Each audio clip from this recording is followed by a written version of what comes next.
Hello, welcome to the channel, 8-Bar Loop. New channel, just trying to get out there, talk about gear.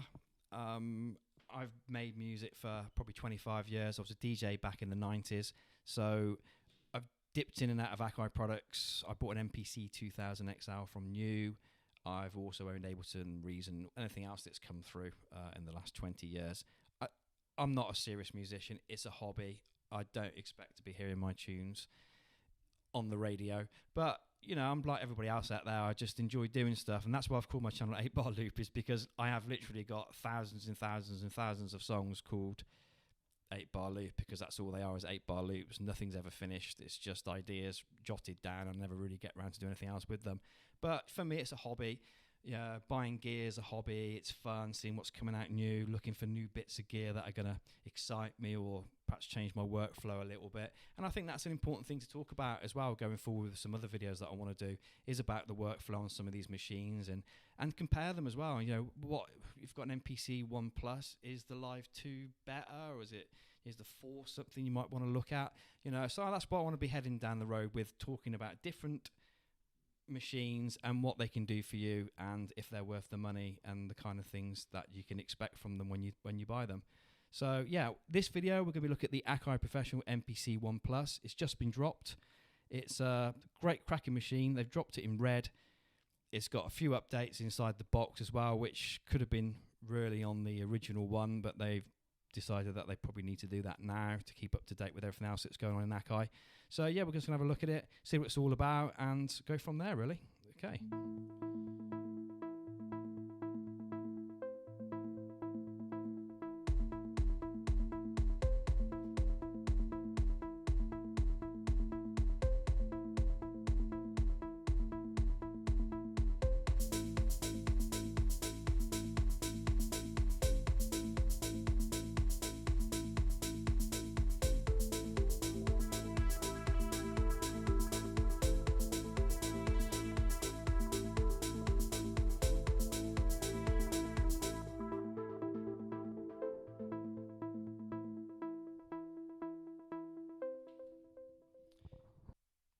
Okay, so here it is, the Akai Professional MPC One Plus. And the plus meaning Wi-Fi, Bluetooth, and a bigger internal memory of 16 gig rather than the previous 4 gig that we saw in the MPC One and the MPC One Retro original ones. So yeah, I mean, to look at, it's exactly the same size box, same connections, same layout. Nothing's changed in the actual form of the MPC One Plus. Obviously what's glaringly obvious is the fact that it's red, you know, and when I first saw the YouTube videos and the leaks come out and I saw the red color, I thought, oh, I don't really want to take part in that. I'd like to send a retro color that would have tied in with the MPC XSE release, which it hasn't. So I thought, well, you know, it's a color, let's see what it's like. So I've ordered it, it's turned up today. And actually, it's a nice deep red, and I think it really does look smart. You can see I've just pimped my current one with some aluminium knobs and a data wheel. But apart from that, you know, it does look great. And I think another thing I've noticed as well, the actual buttons are lit up white on this one, whereas I remember on my MPC Black they were more of a dusky orange. So, you know, I think that's a really great feature that they've added there, and I think it does look like a really nice unit. So inside they've popped in a Wi-Fi chip, which is great. I mean, that was something that was missing on the original MPC one. As an MPC original owner, I did think to myself, well, you know, where is the Wi-Fi Akai? Because we do need this. You know, I'm the kind of guy who chucks this in a bag, goes around to a mate's house, and we just hook up stuff with Ableton Link. So not being able to do that, really. Yeah, you could put the Ethernet cable in, but it's just, you know, it should have been there from the off, really. And the same with Bluetooth as well. I mean, you know, you can use your iOS synths and things like that, you know, and or a keyboard or something, Bluetooth. And, you know, for the price of the Bluetooth, it's it's something I felt should have been in the first original one. Well, you know, they've addressed that now. They've brought out the MPC One Plus. So if you are an owner of the Retro or the original Black MPC, is it a worthwhile upgrade? maybe not, because if you're used to the workflow and you're happy with what you've got, then that's fine. But if, like me, you were missing those sort of key elements of like Wi-Fi, then I do think that, you know, this really is a nice machine. And, you know, I've seen a lot of people talk about this on YouTube, and they're saying, oh, you know, it's red, it's gimmicky, it's a beginner's machine, you know, it's for kids. And, you know, I really can't relate to any of those conversations, because for me, it's the same software as their flagship MPCX, you know, so what you're getting for the money is absolutely fantastic. And I think because you've also got a voucher now for one of their plugins, one of their paid plugins, so that's probably worth around £70 to £100, you know, so I paid £689 UK pounds for this, so I think with take off the plugin, which you probably would have bought anyhow, so you're getting close to the 600 mark. And I think what you do get is an absolutely fantastic machine. So I've been looking at the specs. So, you know, on paper, it's all pretty much the same. The weight's the same. The size is the same. Obviously, we've got the color, which is different.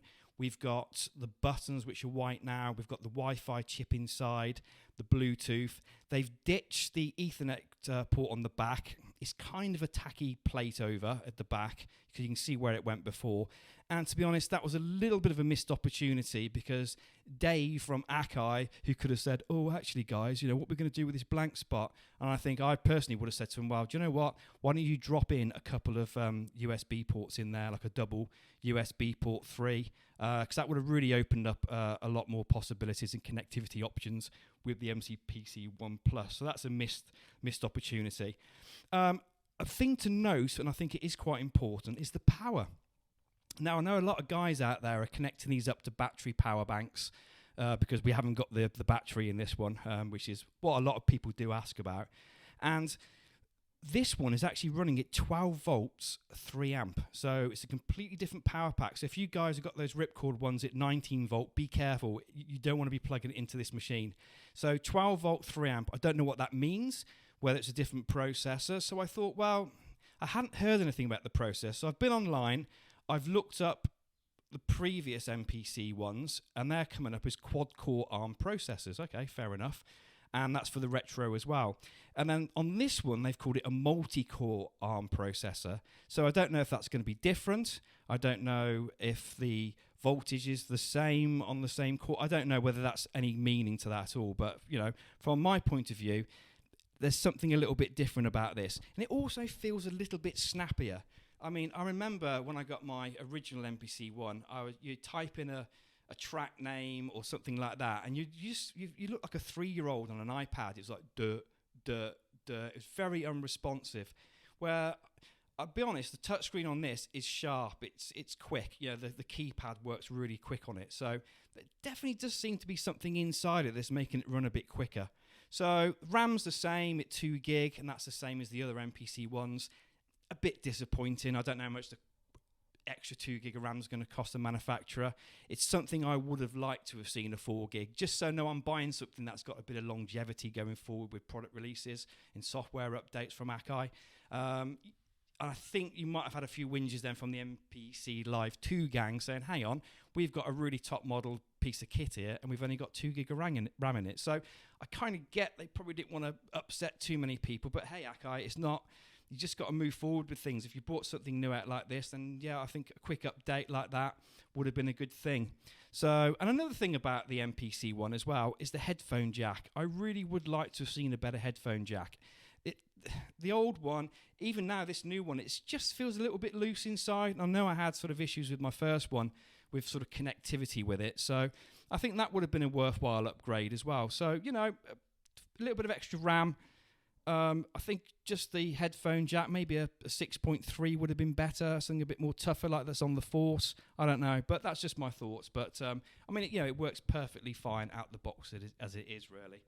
So, I mean, that's it, really. So if you're out there looking for an MPC One Plus and you haven't had an MPC before, I'd say great. It's a great machine, a great entry price. You know, jump in, get it, and it's gonna serve you well. But you've got to spend the time learning the software and the workflow on the MPC because it is a little bit quirky. And you know, if you are thinking of buying one, then I certainly recommend a folding laptop stand, which is what this is sat on at the moment. They're about £15 off Amazon, cheapest chips. I've got in mine an SD card as well for my sample storage. I went for 256 gig because I like to have a bit of space in there. Once again, I didn't go for the super fastest one, but I don't think the Akai MPC One reads that quick anyhow. So actually, I think mine was 100 megabytes a second or something. Works perfectly fine. The only drawback was actually transferring the files off my Mac onto the SD card. That was a little bit slow, and I had to sort of leave it overnight just to do its thing. But I have got a big sample library. So yeah, all in all, I think it's a great machine, and I'm quite happy with it, and it's good fun, and I love the format, I love the size of the MPC One Plus, and I think, yeah, it's a great buy, and you should go out there, guys, and go and grab one. So okay, there it is, that's the MPC One Plus. Just keep coming back to Akai. There's something about the workflow, there's something about the machines. They don't always get it right when they release some hardware. There's something I think, if you'd just done that, it'd have been so great. And I think you could say that about the MPC One. It's just lacking that battery and maybe some internal storage for a lot of people. It's so portable. It's such a small machine.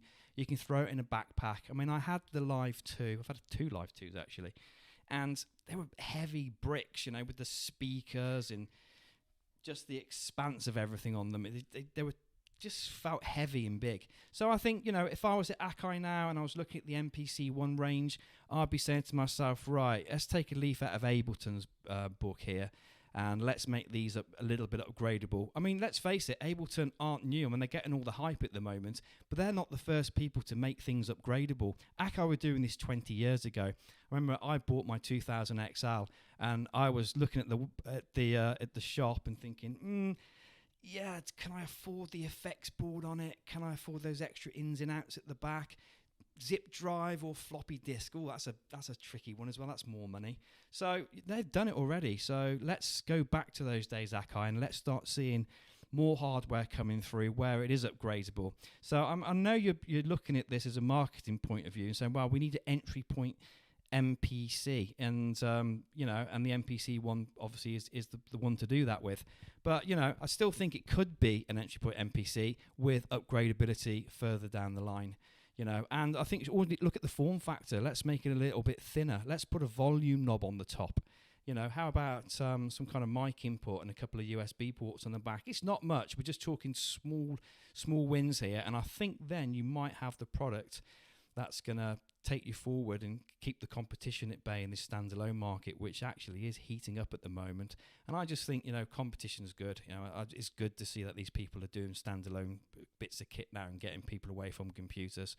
But for me, the MPC One is definitely my favourite MPC out of the range at the moment. I've also had the Force as well, and I think that was a cracking bit of kit, So if you want to hear more stuff about Akai and workflows and comparisons between different MPC machines, and you want to see more of Akai equipment and maybe comparisons with the Push, with Ableton, it's not going to be in depth. I'm a hobbyist, probably like most of the people are going to be watching this, to be honest. I'm not expecting professional musicians to come and watch what I'm talking about, but I think I'm going to relate to a lot of people, and it's just all a bit of fun. I'm enjoying what I'm doing. There's some really exciting gear coming out at the moment. So if you want to see more, press the like button, give me a subscribe, tell your friends about it, and hopefully I can get on with making some more videos, and we can start looking at the workflows and looking at what kind of machine is going to suit you and how they compare with other machines, and just get a feel for what's going on out there as a community, really. So yeah, look forward to seeing you again. Okay, thank you.